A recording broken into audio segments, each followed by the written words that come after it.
Uncluttered and Unfiltered is supported by Hearts for Minds. Can you imagine waiting 10 years to get screened for cancer? On average, people with mental health issues experience a 10-year delay between symptoms and seeking help, and close to 2/3 of mental illnesses go untreated. Hearts for Minds promotes healthy lives by promoting mental health education, facilitating early identification, and connecting people to treatment. Are you ready to learn more?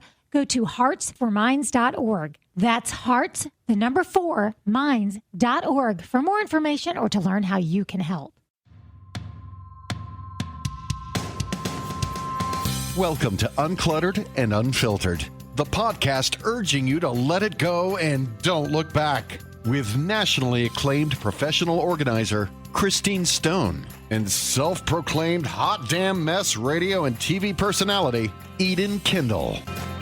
Welcome, everybody, to Uncluttered and Unfiltered. We have a special guest we'll be introducing you to shortly. And if I say her name right now, you're going to think I'm being mean, but it's the handle she has given herself.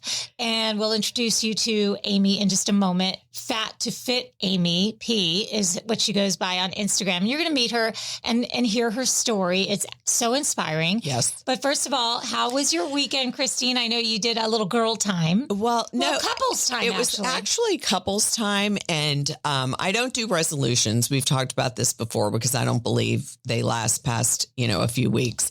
So my intention was to reconnect with old friends. And so we went and met 2 other couples that we haven't seen in probably 20 years. Nice. And had the absolute best time. So you went out of town for this. You went to the Panhandle. Yes. And it was so relaxing and fun catching up. And it was like, no time had passed. So I highly recommend if you have any intentions, maybe trying at least one thing. I'm just so glad I actually finally did it. We had been talking about this for years and finally did it. So well worth it. Great seeing old friends and, but back and ready to talk about quite a few things. We have a lot to talk about. And one thing I am going to mention, while I was off having cocktails, you were running a race and came in second, which to me, I'd be embarrassing the first place person because I'd be running around going, I came in second. But anyway, I admire you. Well, I think that's amazing. Thank you. It's an bravo. Age group second. So we're not talking about me out there beating all of the other women in this. I beat the women in I came in second. I didn't beat I came in second place in my age group, which is 55 to 59. I'm sorry. Yeah. 55 to 59 is the age group I'm in. So at the tender age of 57, I like to say I beat some 55-year-olds. Right. Yeah. It was a half marathon. There was also a marathon and it's a local race that is actually nationally acclaimed. It's a marathon for breast cancer, the cure, the awareness, the whole deal. And it's a very inspiring and exciting event. So I was really happy to once again participate in that. And that just tells you what you do on the weekends and what I'm doing. Very different, very different weekends, but that's okay. That's what makes this the most the most fun. One thing I came across before we bring Amy on, I wanted to share this with you because I love it so much. An article I read today, and I found out that you also saw this, that folks in their 20s have decided that the hot new bedtime is 9 p.m. and they call it old person's bedtime. Old person's bedtime, 9 p.m. They're starting to recognize that sleep actually makes you feel better. Wow, what a concept. I wonder what other things that we have been saying and beating our drum to that they're going to pick up. I went to bed last night at 9:00. So I have to say I've known this little secret for a very, very long time. And I think sleep helps your body recuperate. Whether you've been traveling, whether you're sick, whether you work out, whatever it is, sleep helps your body go into a different phase so you can just relax, catch up on your sleep, and you feel so much better the next morning. There are so many problems that seem so earth-shattering the night before a good night's sleep. And then the next day, everything sorts itself out, or you are better prepared to sort it out. So I think that it's great that they are learning. They're learning our old people's secrets. Yes, exactly. We'll allow it. Let's bring in our guest right now. You've actually heard her voice on our podcast before when she called in with a story. This is Amy Pattison, and Amy is a school teacher. She is incredibly fit to look at, and you'll be able to go over to our social media and see her. But it's funny when someone says to you, oh, call me Fat to Fit Amy P. That's my Instagram name. The first thing you think is, I can't refer to you as fat. How can I possibly do that? So welcome to Uncluttered and Unfiltered, Amy. Thank you so much. Thanks for having me. We're happy to have you. And you've been listening for a long time, and we appreciate you for that. You called in one day. We asked the question, what is something that you had done in your 50s that you really never thought you would do? And you said that you lost how much weight? I lost 70 pounds. 70 pounds. Yeah. And got in the best shape of my life. And I just never would have expected it. So why is it okay for you to call yourself Fat to Fit Amy? Because I think that there are some words that are supposed to be trigger. We talk about this all the time, like what we're allowed to say anymore. Yeah. I think it's important for me to, well, first of all, what I ended up doing when I was 70 pounds heavier was I needed to lose fat. There's a difference between losing weight and losing fat. And the problem with chronic disease and going in as you get older and everything is that you have fat.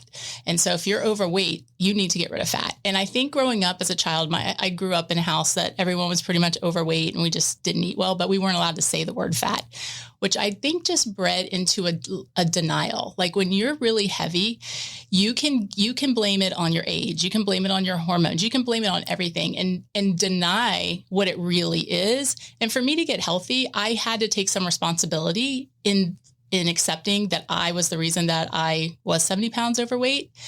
And I had to call it what it is. I refuse to now live in a pretend world. I'm very authentic about it. I'm not ashamed of it. Fat is actually something that protects your body. It takes all the excess stuff that we put into our bodies, the toxins and everything, and it stores it away from your organs. So fat is been vilified, but ultimately your body is creating a safe haven for you to not destroy your organs with the fat, but the excess is going to do damage long term. So I just call it what it is, and that is what it is. So I don't make any apologies for that either. So when I was fat, I had a life as Fat Amy for years, 15 years, and now I refer to myself as Fit Amy, which I'm equally as proud of, but I don't want to forget Fat Amy. I don't want to forget where I was because I'm not going back there. Okay. Gosh, I love this. So fascinating. And that's going to get to a question that I know Christine has, which is about sustainability. But let's talk first about what this conversation is not going to be. And it is not going to be to shame anybody. It is not going to be to make anyone feel like they have to go out and start deadlifting hundreds of pounds. Correct. Or for sure, because we know I'm not doing that. Right. So we want everyone to understand that what we're doing here is we're taking something that is an important health aspect and explaining it in ways that everybody, no matter where you are, you can at least get something from this conversation. So as I mentioned, if somebody were to see you right now, you've got these lovely rounded shoulders, gorgeous arms, chiseled. Thank you. And that is from very hard work, but it's the overall health benefits that you strive for when you say we should be doing what? Eating a certain way, exercising a certain way. Yes. So how does it happen? Well, and I will say that when I started this journey, I really did. Especially women in their 50s we're so brainwashed by diet culture. We've been on all the diets. We've tried them all, and they're all based on calorie restriction. And ultimately that just doesn't work. But we're all manipulated. You go on a diet to lose weight, and we've all done it successfully because you've restricted your calories. But then you come off the diet and you've changed no habits, and you haven't improved anything over the quality of food that you're eating and things like that. So ultimately you gain it back. And I did that for years. And I was just tired of being on the yo-yo. I was so tired of not liking myself physically, not liking looking in the mirror, and not feeling good. I had plantar fasciitis. I had restless leg. I was definitely pre-diabetes, and I had the tingling in my feet. Like everything was very uncomfortable. It was even uncomfortable just to get dressed for work. And I'm feeling all this at like 48. And I'm like, wow, this cannot be how this second half of my life rides out. So, I think that so ultimately I just wanted to lose the weight so I could feel good about myself. I had no idea I would put on the muscle that I did or get the definition that I did. I didn't know that part of it was going to be part of the process. And I didn't know I would feel as good as I do. Like, I feel like it used to bother me my age when I would turn a year older. And now I just turned 53. In January, it didn't even faze me. And that was like just an amazing feeling. So really, it's all about feeling good. It's about caring about your body. It's about caring about what you put in your body so that you can live the healthiest version of your life for the rest of your life, and there's nothing to go back. If you can change your lifestyle, as far as giving up processed foods, that's really the key to it, is giving up the processed foods, which the food industry honestly makes us addicted to.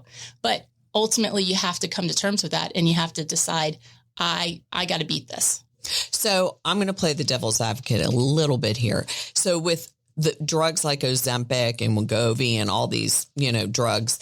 So what is it? How is it different if someone says, well, I want to do that to kickstart it, or let me get skinny first and then I'll do that? There's Eden in her phone. Alarms. I always have an alarm set for something. I wonder what it was.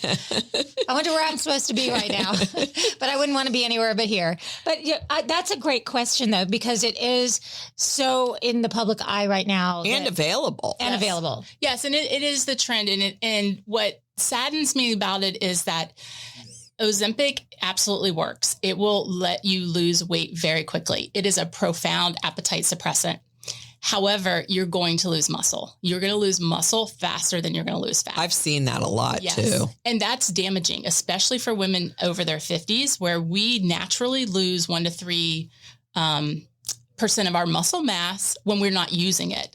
So if you're just an idle, not very active, you're usually losing 1 to 3% of your muscle mass every year. So what Ozempic does in the semaglutide other brands is it destroys your muscles. It breaks your muscle down.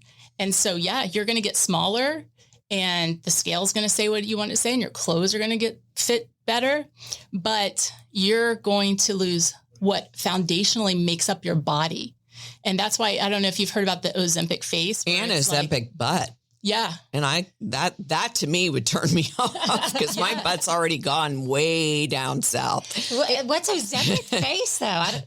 You lose your fat. You're losing the muscle tone in your face. So you're just kind of left with like this sagging fat, and you actually can become fatter on the inside. You may not look fatter, but you're losing so much more muscle than fat that your proportions or your percentages of fat to your muscle to your fat percentages are off, and you're actually inside fatter. So it's not a long-term solution. I would never recommend it because I have proven myself you can do it naturally. Like, I've done all of this with it. It takes time. It takes consistency, and it takes a desire to want to do it.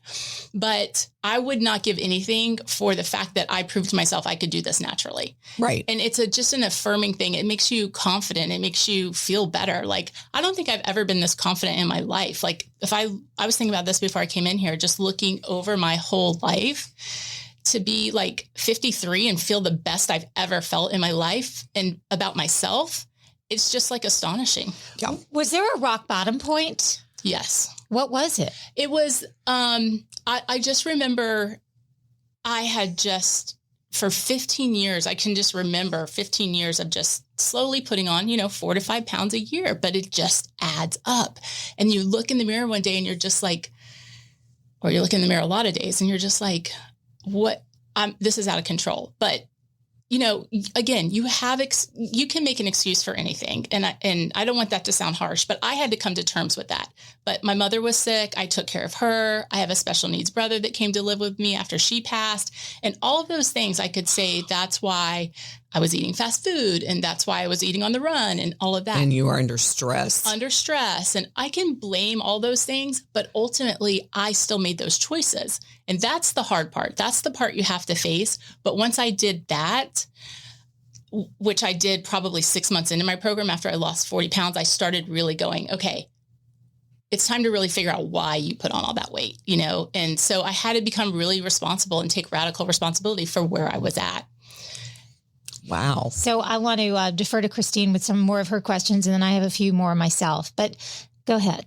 Well, I'm interested, after looking at your Instagram, I am fascinated by what people eat protein-wise, because I've been eating a lot more protein and cutting out sugar, basically. Yeah. Anyway, and so what do you eat? Like, what does a day with Amy look like in the morning, breakfast, lunch, dinner, and do you snack in between? That's a great question. So part of my program is I do a lot of fasting.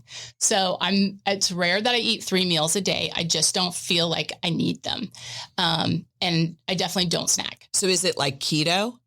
It's keto friendly. It's just that keto is very high fat and moderate protein and low carb. I'm more high protein, and it's just what works for me. It's going to be different. Right. I still eat healthy fats, and I get my carbs from vegetables and fruits. I'm not a big processed carb. Like, I don't do breads and pastas and things like that. I feel like I'm so metabolically healthy now that I certainly can eat that, but I'm enjoying the heck out of what I'm eating. Like, I'm just enjoying the heck out of just the protein and the whole foods. So what do you eat? So take us through today, the plan, because I know you have a plan. Planning for you is a big part of it. Planning is a big part of it. So I typically, I won't eat in the morning. I'll go do my workout at 5 in the morning. And then I love working out fasted. It's just, cause when if you go a certain amount of time, around 15 hours of fasting,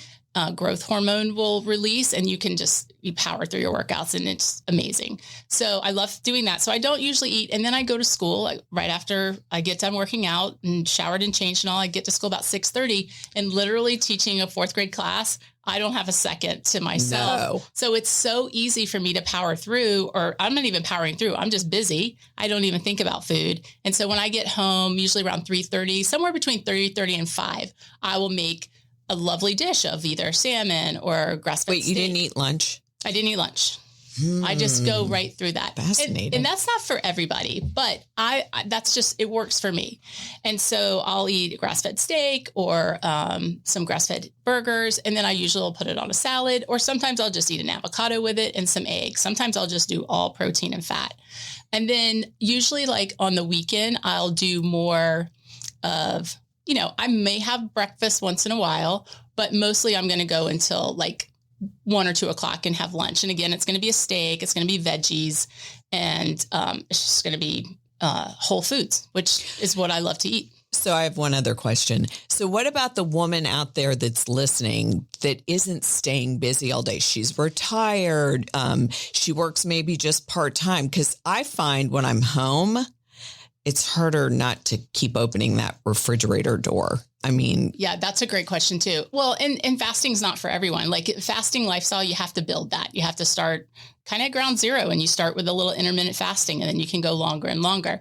But I'm not suggesting that that's for everyone. I do believe in it for fat loss, and I do believe in it for healing your body and just giving your body a break. But if you're not busy, the thing I would encourage you to do is learn more about what snacking does to your body. And the reason we get fat is not from calories, it's from insulin. And no matter what you eat, it doesn't matter what macro it is. If you eat carbs or fat or protein, when you eat something, your spikes your insulin. And what we typically do, and what we are blessed with abundance here in our country. So we've kind of become accustomed just eating whenever we want to eat. Right. So grazing all day. And I did it for years, right? You're not even hungry. You're not even thinking about hunger anymore. You're just eating because it's there. But that just keeps your insulin high all the time. And so you have this excess of insulin in your blood, which ultimately is going to get stored as fat because your body can't use all that insulin. But every time you eat, you're releasing more and more insulin. And so that's why you end up with a fat problem. Okay. So here's what I want to do. I want to take the other side of it and say, because you have been very adamant that this is not for everyone. Fasting is not for everyone. And in fact, I've heard you say that it's not the only way to go. It's more important what you're eating, right? And what you're not eating than as far as not when you're eating, because I know you're saying don't be the snacker all day long, yes. But the workouts that you're doing, you're putting on muscle, but that's not to say that everybody who goes for a life change like this is going to come out looking muscular, correct? Right? It's not easy to put on muscle. It's not easy to put on muscle. And I'm very consistent. I mean, I'm almost 2 years into this, and I haven't missed a day at the gym yet.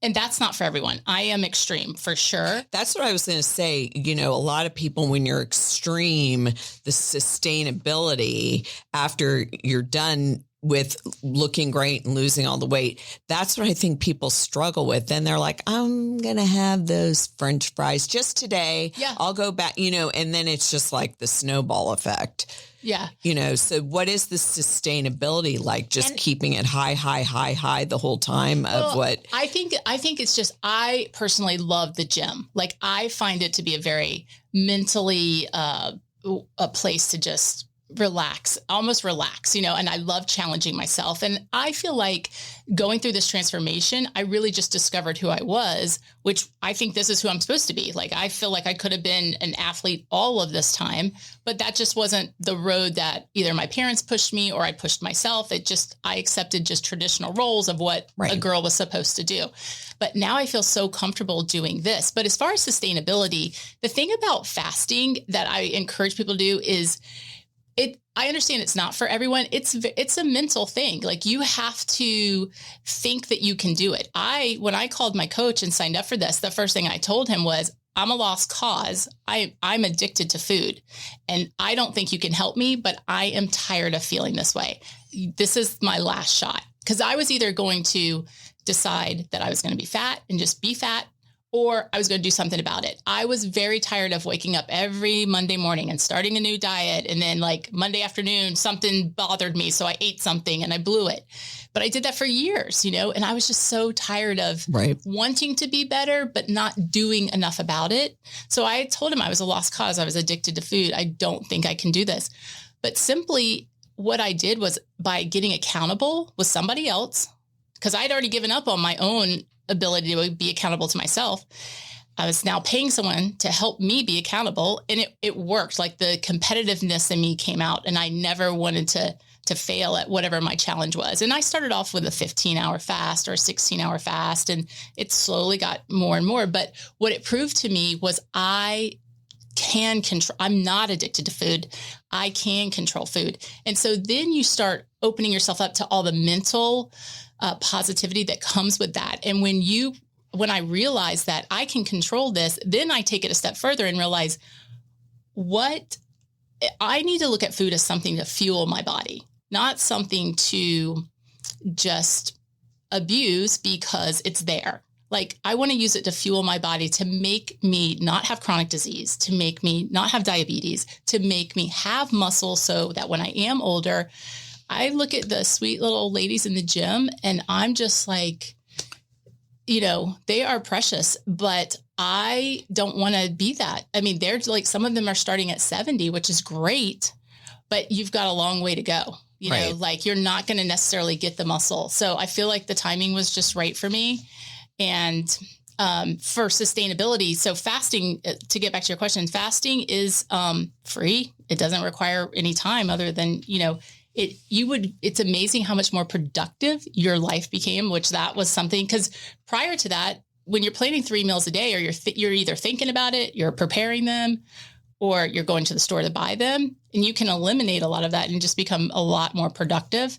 There's a lot of mental clarity that comes with fasting and all of that. So the fasting part is just understanding that you can eat whenever you want. You're not denying yourself anything. You're just delaying it. The food is still going to be there. So if you can get your mindset around that, like, I'm not missing out by just delaying a few hours of eating. So if you can get your mindset around that, then fasting becomes fairly easy. And then this food choices, we don't ask you to restrict. We don't want you to restrict anything. If you want to eat sugar and carbs, you can, but you have to understand that there's a consequence to that. You know? But sugar, so for me, I found out that was a huge, huge trigger for not weight gain, but just feeling like crap. Yes. I mean, and so I did the whole elimination, and then I figured it out on my own that sugar was just, I broke out. I couldn't sleep well. Yeah. My stomach hurt. You name it. Yeah. So I think sugar is a big problem for a lot of people because you like ice cream, and the holidays come around and it's your birthday and, high sugar drinks, alcoholic drinks. And it was hard, but when you start to feel better, like you said, it means everything. So I think really eliminating, finding out what is causing the inflammation, what is causing you to feel so bad after you eat, because it's always right after you eat something. Like everyone was eating donuts the other day. I said, those look so good. I could eat that whole box, but if I eat just even a bite, I will feel so bad afterwards. It's just not worth it anymore. Not guilty, but physically bad? Physically bad. Yeah. Physically bad. Yeah, and that's because sugar, along with processed carbs, create that insulin. Your glucose is going to spike, but then it comes crashing down, and that's when you feel tired, and that's when you immediately usually think, I need more sugar, or you reach for the Diet Coke, or you reach for whatever it is that's going to pump your energy back up. But it starts that roller coaster for the entire day. So that's a big thing with when you do eat breakfast. If you eat a sweet breakfast, which a lot of breakfast is cereal, waffles, pancakes, toast, all of those things, you're starting your roller coaster first thing in the morning. And you're on that all day, up and down. And when I was Fat Amy, like I drank Diet Coke like crazy to get me through the day because I didn't realize it at the time, but I'm on the roller coaster. So I'm just drinking Diet Coke after Diet Coke, which is also creating more insulin and also putting toxins in your body, which then blocks the receptors that the insulin needs to get in to put the glucose in the cells. Your cells are full. They like when you have a highly processed diet, your cells are just full. There's nowhere for the insulin to go. And that's what causes the storage of the fat.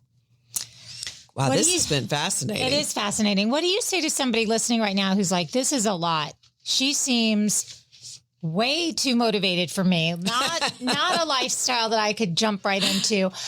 Is there a halfway? Is it all or nothing? No, it's not all or nothing. And that's the great thing about this is, again, I'm 2 years in, but we have clients that have just started, and we've got clients that are wrapping up a little over a year and a half, but it all starts off slow. And my big thing is keep it simple. And that's all I did. I listened to my coach. I executed. I didn't try to overthink it. I needed to upgrade my ingredients. I did it one ingredient at a time. I didn't clean out my whole pantry. I didn't clean out the whole refrigerator. I was no longer willing to be overwhelmed by trying to lose weight. I needed to make it as simple as possible. And there's nothing more simple than fasting, because you drink water, black coffee, unsweet tea, and you just don't eat food for a few hours. And if you really think about it, like a lot of times that we think we're hungry, are you really hungry, or are you bored? Or are you nervous, or are you stressed? If you really think about that. So I took it very slow. And even the first 2 months, I didn't even do gym workouts. I just walked. And because I was overweight and I needed to kind of slow into it.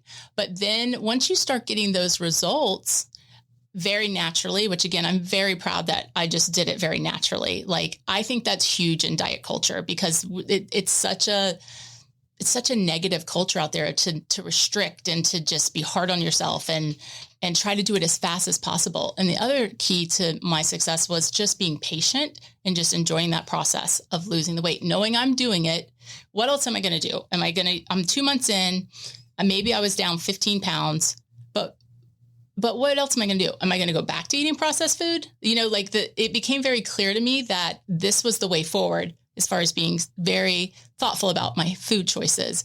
And I wanted to keep going in this direction, not go back in that direction. What are some of the benefits? Let's talk muscle right now, because as we age, you already have said that we lose a few percentage points of our muscle mass regularly. Mm-hmm. So what are some of the other reasons why we need to be thinking about not just going for walks, even though that is a fantastic start, but maybe, picking up some weight here and there? Well, you want to, first of all, building muscle is hard. And for a lot of ladies feel like, first of all, we're so much stronger than we think we are. So a lot of clients will pick up, they'll do 10 pounds or 15 pounds. And I know there's so much, they're capable of doing more, but that's a mental thing that you kind of have to prove to yourself. But I have to interrupt there. If you're over 50, I'm 61. I mean, what if you have like low back problems or you have neck issues? You can't just go in at 20 pounds. I mean, no, you can't, but you can progress to that point. Right. You shouldn't still be doing a 10-pound dumbbell 12 weeks in. If you're not feeling a burn, that tells you, something. You only are going to build muscle if you break it down, and you have to, if you're not feeling a burn and rep 12 is just as easy as rep 1, you're really not doing anything. It's good that you're moving. I wouldn't say that it's not valuable in some aspects, but as far as like putting on muscle, you're not going to get there unless you overload the muscle. So one thing I do want to say, this is an excellent time to say this. You should be checking with your physician before you're doing any of this. You should be exercising with somebody who is a trainer or a professional that can tell you if you're doing it correctly, right? Who can limit you or encourage you depending on, where you are physically. So we're not suggesting anybody just jump right into any of this. This is just knowledge. This is what Amy did. Yes. This is Amy. This is Amy's story, what Amy did. Yeah. And we're not doctors here. Right. Yeah. Not one of us is a doctor. But I mean, we can look at Amy. We can see Amy has a 70-pound weight loss. She looks better. She feels better. She's more confident moving forward. Yes. You can learn more about her on her Instagram at Fat to Fit Amy P. Yes. And you can make these decisions by yourself. You're an adult. Right. But this is one more opportunity to learn how somebody has made changes in their life. At over 50, which is really important. I mean, it's never too late. That's what we say. Right, that's it's what we're learning never, ever too late to start 100%. Losing weight, working out, even if it is small, like walking and lifting 10-pound weights. Yes. You're doing something. You're doing something. And my whole thing is also for the ladies out there that are over 50, if you don't, again, I didn't know I would end up looking like this. This is a product of getting very lean and losing a lot of body fat. That we all have this muscle. You can see it on me because I have leaned out, but you still have the muscle. So anytime you're lifting weights, you're preserving that muscle. So anything is better than nothing. For sure. There you go. Yeah, definitely. So if you're going to take anything away from this, here are some of the things you could take away from this. You can meet and learn about Amy on her Instagram, Fat to Fit Amy P. And you can make decisions on your own because you're a grown-up and you have access to knowledge, whether it's through your physician, your personal trainer, the internet is a source. It's certainly not the source, the only source. But what we love is hearing stories like yours, Amy, because what you do represent is that we still can completely have a 180 in our life. We can have a second 100%. act. We can do different things than we've ever done. And there's a whole other aspect to this too. And I know you talk about this on your Instagram that you had to take, and we don't have time, unfortunately, in this episode, but you had to kind of get your friends on board and your family on board. And you say to them, you don't have to do these things, but you have to accept that this is my new reality. Right. And that's not easy. No, you're in your 50s. Yeah. Families don't like change. They do not want change. Yes. So Amy, thank you for coming to see us and sharing. Absolutely delightful. Thank you so much. I appreciate you both so much. I mean, and you care so deeply. It's clear that people find their health. Find their health. And again, you don't have to look like me. You don't have to lose 70 pounds. But if you have excess fat that you want, and you just want to be a healthier person, like you said, in the second act of our lives, like let's write it out as healthily as we can. So that I told someone the other day, I am no longer living. Like I'm actually alive. Like ooh, I love that. I am just doing things I never would have thought I would do, but it's because I feel so good. And I'm proving to myself that I'm capable, and I'm not going to let my age define what I can and can't do. So this is a good time for us to say, because we do have to close the show, but so now you know where to find Amy, and we'll put that in our show notes. Of course, would love it if you would share our podcast with one friend. Just one. We find that that's an easier ask than to say all the other things like, subscribe, blah, blah, blah, blah, blah, blah. Just share with one friend. That's the most you can do. Join our ladies only group, Uncluttered and Unfiltered, ladies only on Facebook. We read everything. Read every single thing on there. And in the meantime, what we love to say to you right now is whether it's just your mindset or snacking or 70 pounds, you can let it go. And don't look back.